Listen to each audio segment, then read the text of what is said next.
Today we're going to make Baingan Bharta with some of these.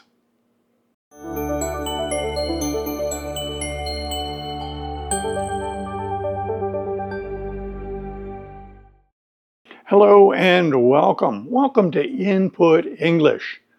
Today this episode is about making a wonderful dish, one of my favorites that I learned to make in recent years.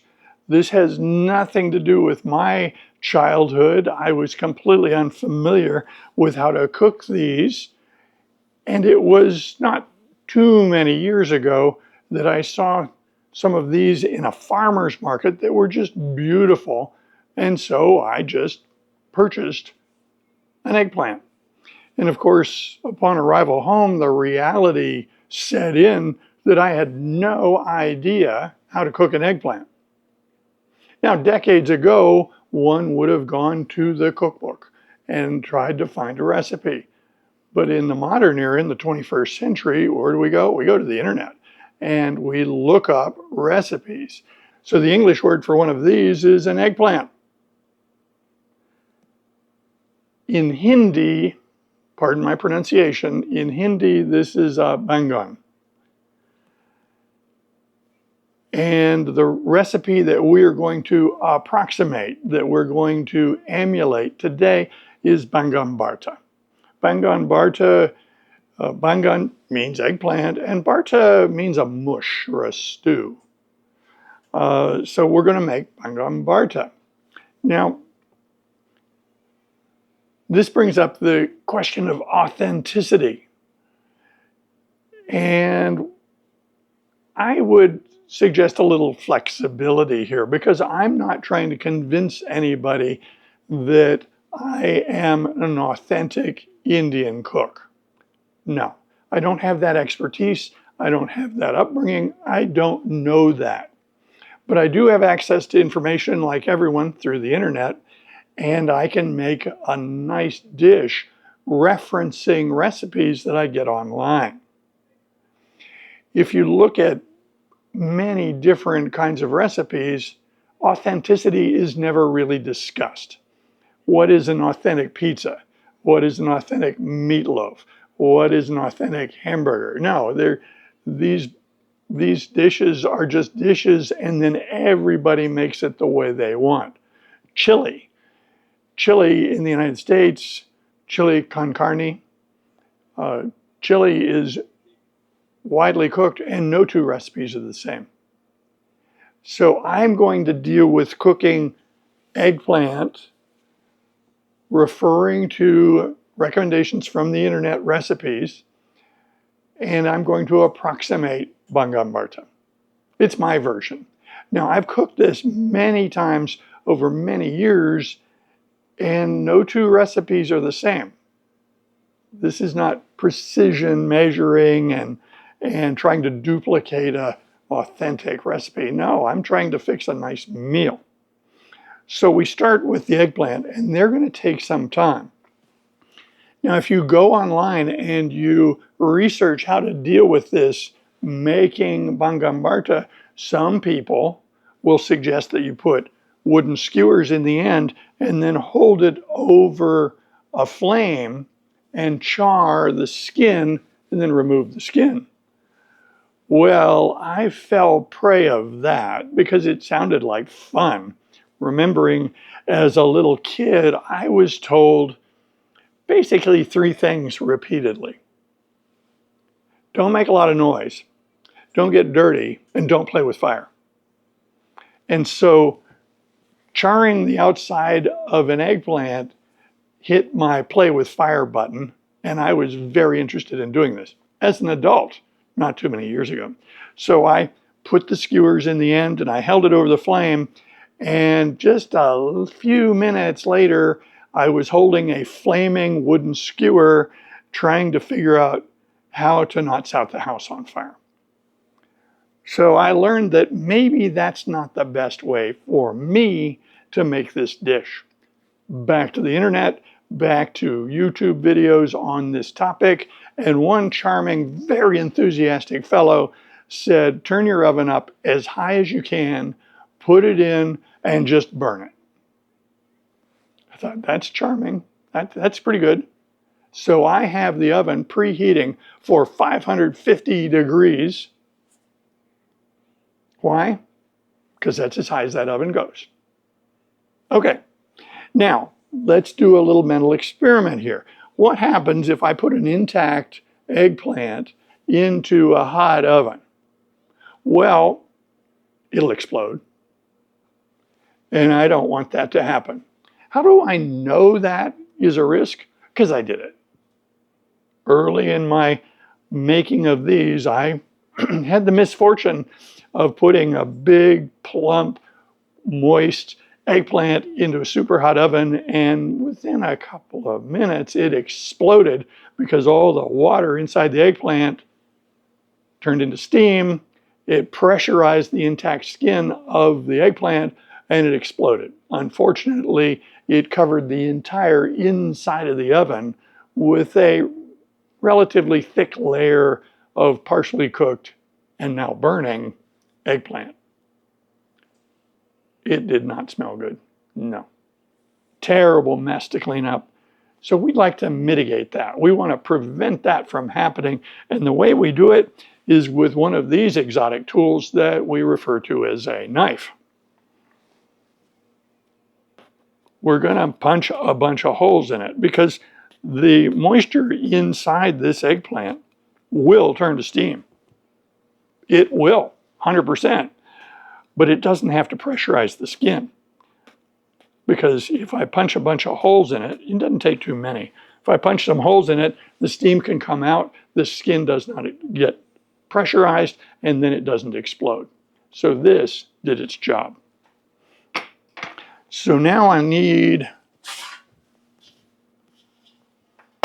a cooking pan or sheet, doesn't matter what you use, and we are now ready to go. As soon as the oven is up to temperature, I will put this in the oven and it's going to cook 550 degrees for about 30 minutes, roughly 30 minutes. There will be some charring of the skin, usually. Taking it out of the skin is super easy. I had no idea how to do this, and I must admit that the online recommendations were fairly obtuse. And I just happened upon the fact that you can just tear it open and reach in with a spoon and scoop all the contents out of the skin onto a plate, and you're done. We're not going to eat the skin. It's going to go in the trash. It'll go in the garbage. So we're waiting for the oven to heat up. I have several recipes. This is not just a copy of one particular recipe. I have this for reference from one of the many sites I've visited. All of these recipes call for eggplant. Well, that's a given. And they all call for onion. So we have two different kinds of onions here.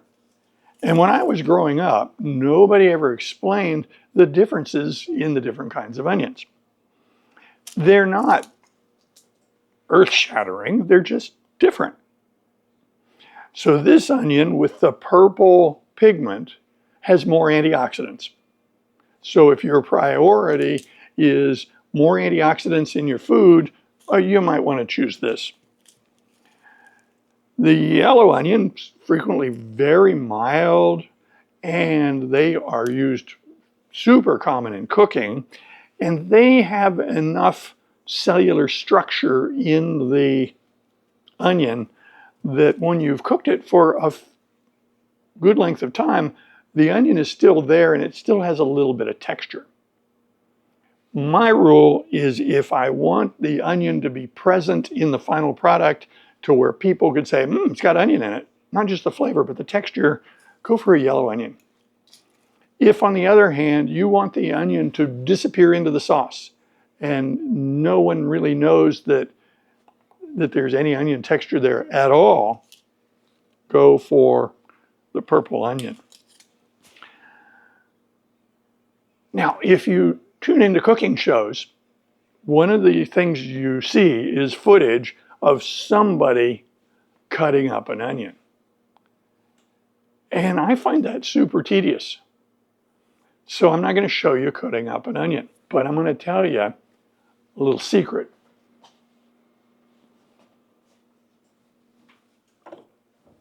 The secret is this gadget. Now this one is made by Cuisinart. There are many makers of these. It's a chopper. And you can see the blade comes down. It's got a guard that keeps things from flying across the room. And literally, you put up an object, a piece of food that you want to chop up, and you just hit it multiple times. And the more you hit it, the finer it gets. So this is my go-to for chopping up onions and garlic, because I find mincing these things as the prep work for our recipes very tedious. If you enjoy doing it, great, but I'm going to use one of these, and I'm not going to show you how to do that.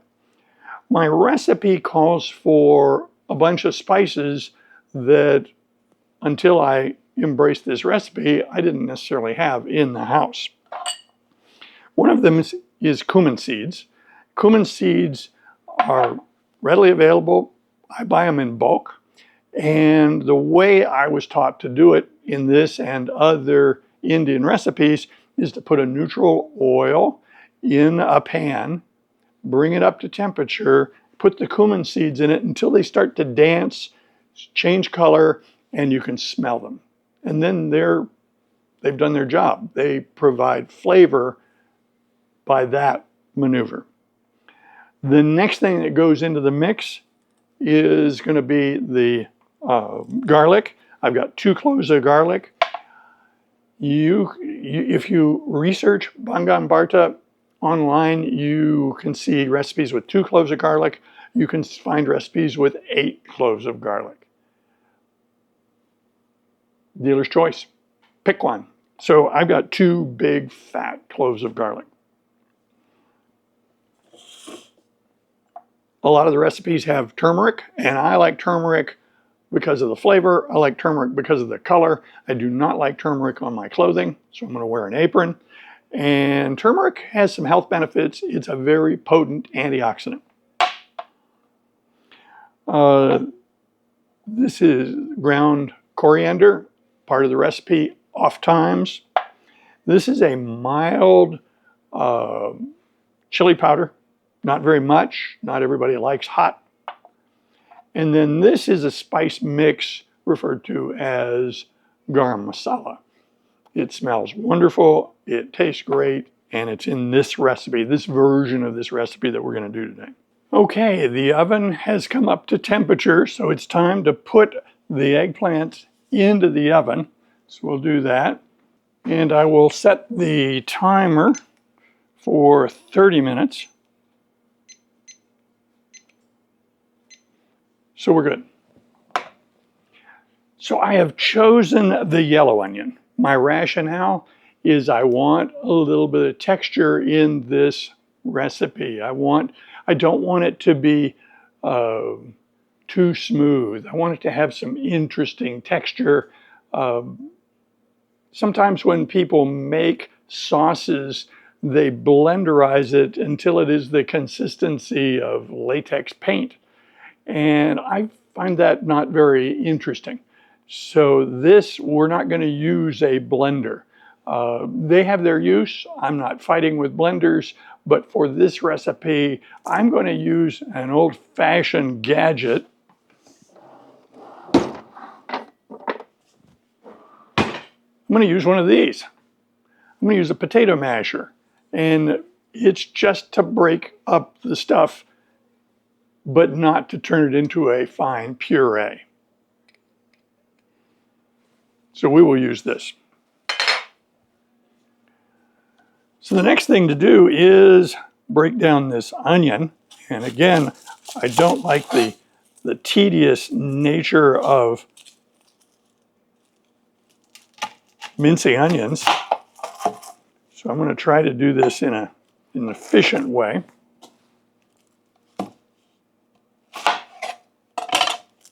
So here we have the onion prepared for the chopper, and then the garlic.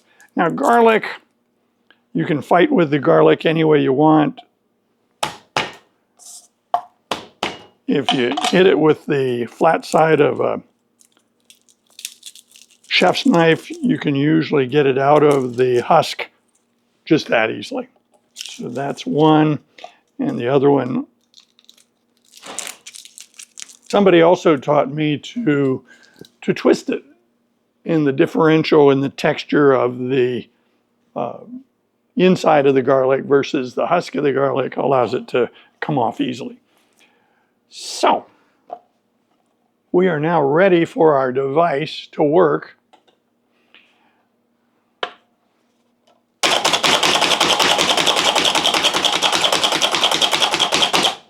So that is the finished minced garlic. Now, if you want it finer than that, it's pretty easy to do. Now it's finer. Now, one of the problems that we all run into in cooking is you're in the middle of cooking something and you realize you don't have one of the ingredients. Oh my goodness. Do you stop everything and go to the store? Sometimes, if it's a crucial ingredient, you should. What I'm lacking today, and I feel badly about it, is ginger. There are two things that go in this recipe often. Ginger, fresh minced ginger. Not all the recipes have ginger, so I don't feel badly about that. And then tomato. Now the tomato helps with the flavor, of course. It makes the flavor a little richer, changes the flavor a little bit. It adds color.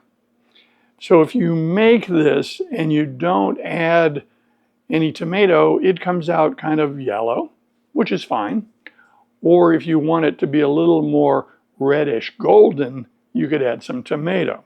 You get some color from the paprika, but not much. So you could put a couple of tomatoes in it and make that into the sauce. That would be great. I don't have tomatoes today, and I'm not going to stop all this and go to the store and buy them. I have tomato paste. Now, you got to be careful about tomato paste because a little goes a long way. It can have a fairly strong flavor. And what I don't want to do is make this recipe and have someone taste it and say, ah, tomato paste. No. So we want the tomato paste to be there in small enough quantities to give a little color, add a little richness to the flavor, and not be overwhelming. So the next thing, let's make some chopped onions. This is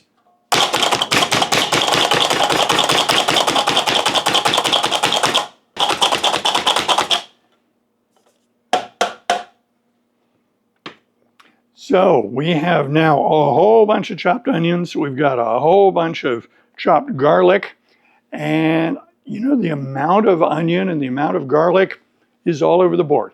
You figure out how much you want, experiment with it, and you be the judge of how much you add. This is how much I have today. There's no right or wrong answer, of course. So the next thing is to heat up a pot and add some oil. I have olive oil. Some of the recipes online have olive oil. Some use a lot of olive oil. Some use less. Obviously, if you put a lot of olive oil in your recipe, it's going to add to richness, but it adds the amount of fat that you're absorbing when you eat it. So some advocate using no added oil to recipes. Some people advocate adding tons of oil to recipes. I'm going to be kind of in the middle. I'm going to use a little bit because it really helps cooking these down.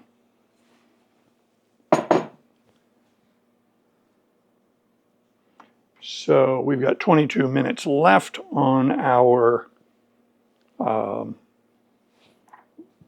eggplants. These are cumin seeds. This is coming up to temperature. So the cumin seeds are starting to dance, sizzle, and they've gotten darker, and I can smell them. So I'm cutting back on the temperature because I don't want to burn those. And my next trick is to put the garlic, and if I were going to add it, the chopped ginger. The minced ginger would go in at this stage. And let these cook for maybe a minute, maybe a minute and a half. Again, you don't want to burn it. I've cut back on the temperature from the fire.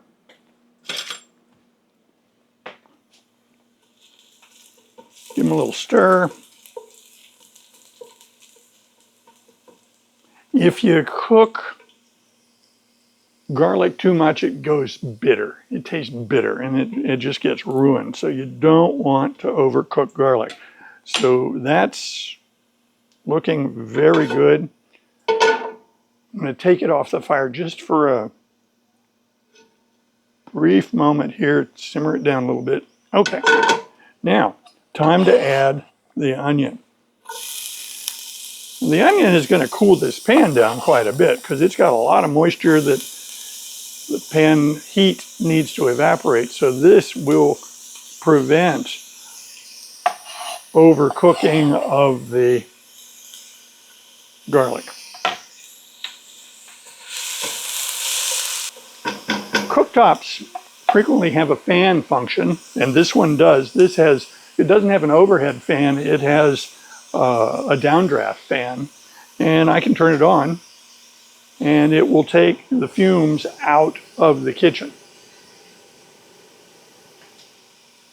So if I'm cooking vegetable matter like this, I don't worry about the fumes.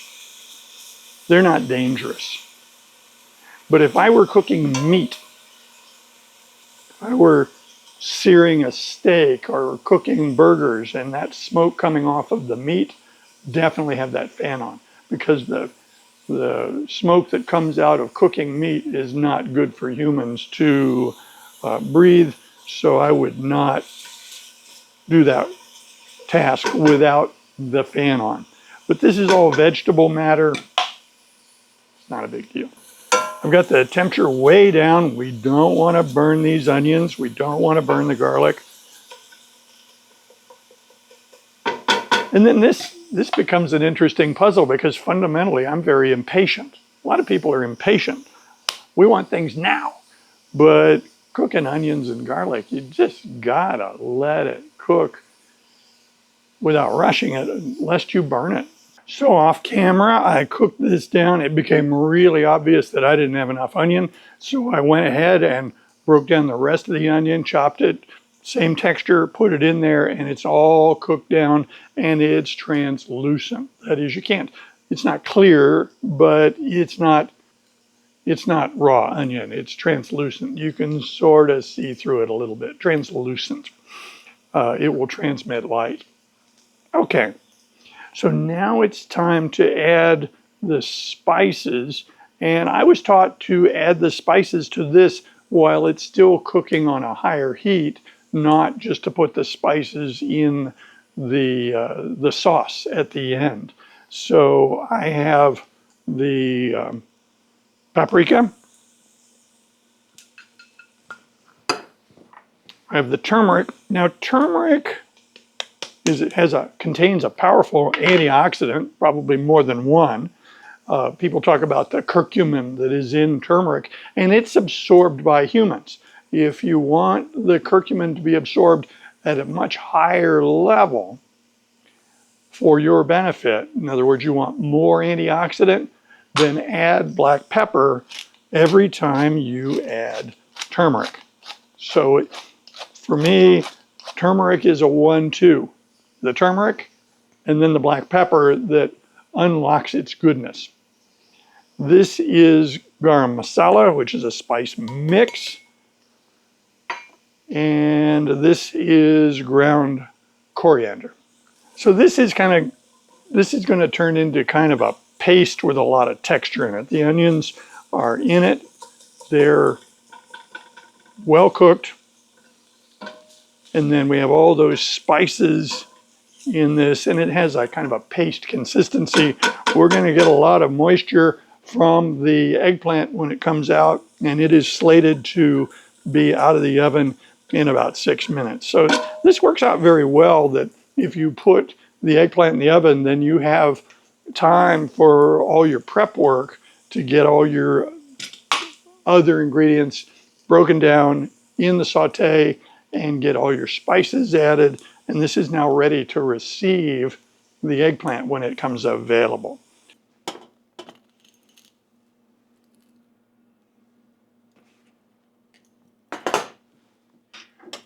Remember, I admitted to being very impatient.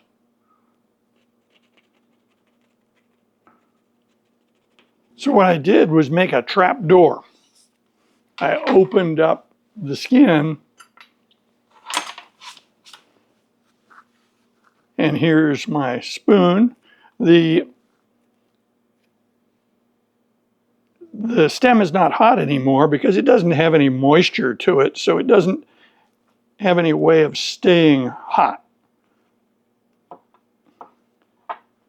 The scientific way of saying that is it has a very low specific heat. And so if you touch aluminum foil or dry wood, because of the low specific heat of those substances, you're not likely to burn yourself. If, on the other hand, there's a lot of heat retained in something with a high specific heat, you could get burned. Water has a high specific heat. Steel has a high specific heat. But dry wood, aluminum foil, no.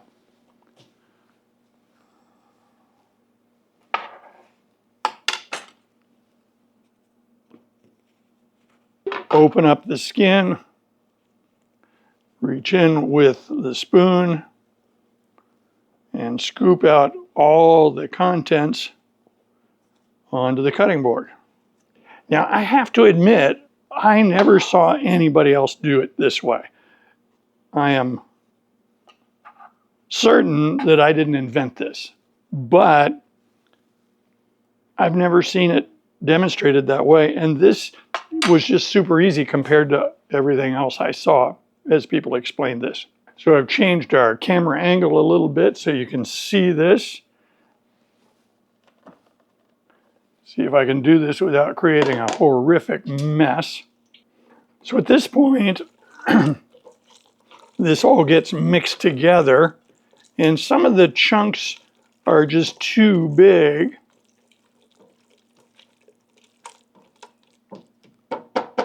So you can remedy that with a potato masher. Again, I'm not doing a puree. I'm doing a coarse mash. I want to keep the texture interesting.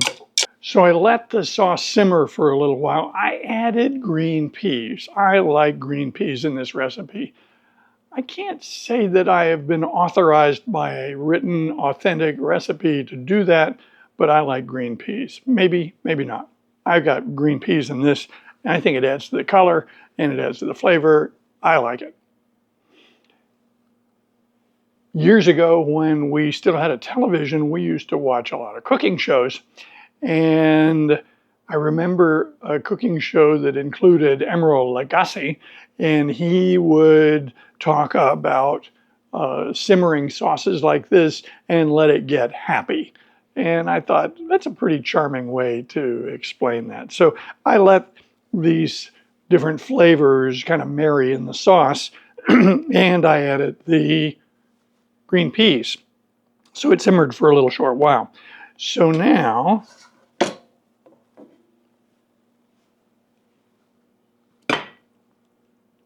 we have the final product. I wonder if it's any good. Don't know.